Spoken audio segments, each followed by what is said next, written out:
నమస్కారం గురుజీ. శ్రీమాత్రే నమః. ఎటువంటి నియమాలు పాటిస్తే ఆ శనిదేవుడి యొక్క అనుగ్రహం అనేది మనపై ఉంటుంది గురుజీ? తప్పకుండా అమ్మా. శాస్త్రంలో శని భగవానుడికి ఇచ్చిన స్థానాలు దశమము, ఏకాదశం. అంటే ఏకాదశి స్థానము, దశమ స్థానం అంటే వృత్తి, వ్యాపారము, ఆనందము, సక్సెస్ స్థానాలు ఆయనవి. అవును. ఎవరికైనా జాబ్ రావాలి, ఆయుష్ బాగుండాలి, వృత్తిపరంగా ఎదుగుదల ఉండాలి, జాబ్లో ప్రమోషన్స్ రావాలి, వ్యాపారంలో చక్కగా ఉండాలి, శని అనుగ్రహం ఉంటేనే వస్తుంది, గుర్తుపెట్టుకోండి. అంతే. మరి అలాంటప్పుడు శని త్రయోదశి ఒక్కొక్క వారము అదేవిధంగా తిథి కలిస్తే ఒక యోగం ఏర్పడుతుంది. త్రయోదశి నాడు శని వారం వస్తే శని త్రయోదశి అంటారు. శని త్రయోదశి వచ్చినప్పుడు ఏమవుతుంది అంటే, ఎవరైతే శని భగవానుడికి దీపారాధన, నూనె తైలాభిషేకము చేసుకొని వెంకటేశ్వర స్వామి ఆరాధన కనుక చేసినట్లయితే మంచి యోగం కలుగుతుంది. ఎందుకంటే మనం చూడండి, వెంకటేశ్వర స్వామి ఆరాధన శనివారం నాడే చేస్తాం, తెలుసు కదమ్మా మీకు. ఎందుకు అంటే కలియుగ దైవం, కలియుగ దైవం వెంకటేశ్వర స్వామి కాబట్టి శనివారాలు 7 శనివారాల వ్రతం స్టార్ట్ చేస్తారు.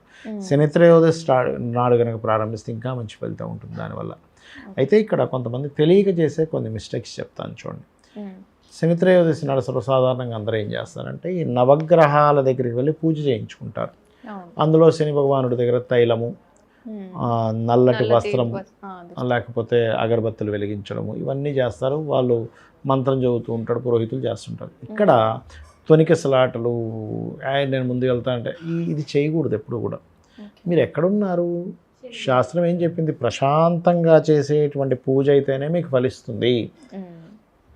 కొట్టుకోవడాలో, తోసుకోవడాలో, లేకపోతే నేనేదో ముందుకెళ్ళిపోవాలని ఇట్లా చేస్తే మాత్రం అది మీకు దోషం. ఇంకా చెప్పాలంటే ప్రశాంతంగా చేసుకోండి, లైన్లో నిలబడండి, ప్రశాంతంగా చేయండి, అప్పుడు మీకు ఫలితం వస్తుంది. రెండవది ఏమిటంటే, పూజ చేయించుకున్న తర్వాత చాలామంది చేసే మిస్టేక్ ఏంటంటే, అమ్మో అదేదో నాకు పీడపోయిందనే భావనతో అసలు చేయకూడదు శని పూజ.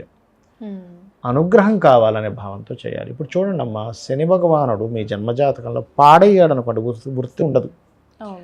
పాడవలేదనుకోండి, వృత్తి ఉంటుంది. అంటే దీని అర్థం ఏమిటి? శని భగవానుడిపై ఆధారపడి ఉంది మనం ఏం చేయాలన్నా. అందుకని ఏమిటి అంటే, ఆయన బాగుంటే మనకు బాగుంటుంది, ఆయన జాతచక్రంలో ఆయన అనుగ్రహం ఉంటే మనకు బాగుంటుంది. అలాంటప్పుడు మీరు నేను వదిలించుకుందాము అనే భావంతో మీరు చేసుకున్నారు, ఇంకేముంటుంది మీకు? అంతే కదా. మంచి భావన లేదు, ముందు పూజ చేయాలంటే ఫస్ట్ నీకు అంటే నేను అనేది ఎలా అంటే అమ్మా, తల్లి ఉంది మనకి, తల్లిగారు మనకి ఫుడ్ ఇస్తున్నారు, అన్నీ చూసుకుంటున్నారు. తల్లిదండ్రి, అమ్మయ్య తల్లిదండ్రి పీడ వదిలిపోయింది అనుకుంటే నీకు జాబ్ రాగానే అంతే కదా, అందులో ఉంది, అసలు చేసిన పనికి అర్థం లేదు కదా. అలా ఏంటంటే ఇప్పుడు కూడా దీపారాధన చేసి అక్కడ పూజ చేసిన తర్వాత మీరు అక్కడ నూనె ఎక్కువగా ఉంటే కాలు కడుక్కోండి, తప్పు కాదు. కానీ చాలామంది ఏం చేస్తారంటే, శని పూజ చేసి ఇంటికి వచ్చి స్నానం చేస్తారు. అక్కర్లేదు, అంత అవసరం లేదు. మీరేం చాలా మంది టెంపుల్కి వెళ్ళిన తర్వాత కూడా, దేవాలయానికి వెళ్ళిన తర్వాత కాళ్ళు చేతులు కడుక్కొని మనం గుళ్ళోకి వెళ్తూ ఉంటాం కదా. ఇక్కడ ఏంటంటే, లోపలికి వెళ్ళే ముందు కాలు కడుక్కొని వెళ్ళాలి, కానీ బయటకు వచ్చేటప్పుడు కాలు కడుక్కోవాల్సిన అవసరం లేదు. అలా నవగ్రహాల్లో శని భగవానుడి దగ్గర దీపారాధన, పూజ చేయించుకున్నాక ఆ ఆలయంలో ఉండేటువంటి దేవతామూర్తిని దర్శించుకొని కూర్చొని ఏమనుకోవాలంటే, శని భగవానుడిని తలుచుకోవాలి. స్వామిని ఏదో కర్మ వల్ల ఇలా అనుభవిస్తున్నాను, నీ అనుగ్రహంతో నా యొక్క కర్మని మార్చు. ఎందుకంటే శని భగవానుడు కర్మకారకుడు అని.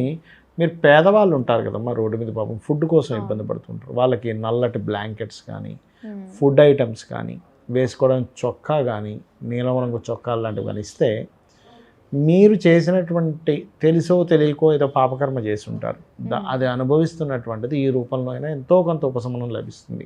అంటే వాళ్ళు దానివల్ల హ్యాపీ అయ్యారు, ఆ వ్యక్తి ఆకలి తీరింది, ఆ వ్యక్తి నైట్ నిద్రపోయేటప్పుడు ఏదో బ్లాంకెట్ కప్పుకుంటాడు దోమలు కరవకుండా.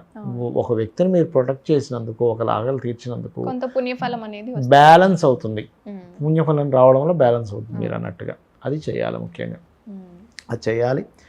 శివునికి బిల్వపత్రం పెట్టి అభిషేకం చేయడము, నూనె దానంగా ఇవ్వడము, చెప్పులు దానంగా ఇవ్వడము, గొడుగు దానంగా ఇవ్వడము, నువ్వులు దానంగా ఇవ్వడం, అందులో ముఖ్యంగా తెల్ల నువ్వులు దానంగా ఇవ్వడం చేస్తే మంచిది. ఇవన్నీ దానాలు తీసుకోవాలండి మా వాళ్ళు అని చాలామంది ఏం చేస్తారు, నువ్వులు తీసుకెళ్ళి గోవుకి పెడతారు. పెట్టకూడదు. నువ్వుల ప్లేస్లో బెల్లం పెట్టండి గోవుకి, చాలా చక్కటి ఫలితాలు వస్తాయి. అందులో కూడా దేశీ వాళ్ళ గోవు పెట్టండి. ఒక్కోసారి అందరూ పెట్టేస్తున్నప్పుడు అది తినవు, ఎక్కువైపోతుంది, దానికి ఫుల్ అయిపోతుంది.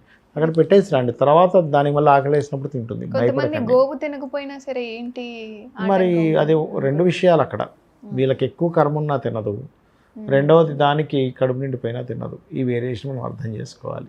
అది అక్కడ వచ్చే వాళ్ళని బట్టి అది తినదాన్ని బట్టి మనం అంచనా వేసుకోవాలి. అందరూ పెట్టేశారు, ఫుల్ అయిపోయింది, నువ్వు సెంటిమెంట్గా ఫీల్ అవుతాయి ఎట్లా? ఏదైనా గురూజీ మనం ఏది అనుకుంటామో అది మాత్రమే దైవ నిర్ణయం అనుకోవాలి. అంటే ఒకటి, మీరు ధార్మికంగా ఏదైనా ఒక పని చేస్తున్నారు, భగవంతుని ఆశ్రయించి చేశారు, అది ఖచ్చితంగా సక్సెస్ అవుతుంది. ఒక్కొక్కసారి ఎప్పుడైనా సక్సెస్ అవ్వలేదు అంటే అది భగవంతుడి ప్రణాళిక ఇంకోటి ఉంది, ఇంకొక ప్రణాళిక ద్వారా జరుగుతుంది. మనకు తెలిసిన కోణంలో మనం చూస్తాము, బట్ భగవత్ ప్రణాళిక వేరే ఉంటుంది. ఎలా అంటే ఇప్పుడు గంగాదేవి తనకు పుట్టిన 7 పుత్రుల్ని నీళ్ళలో కలిపేసేది.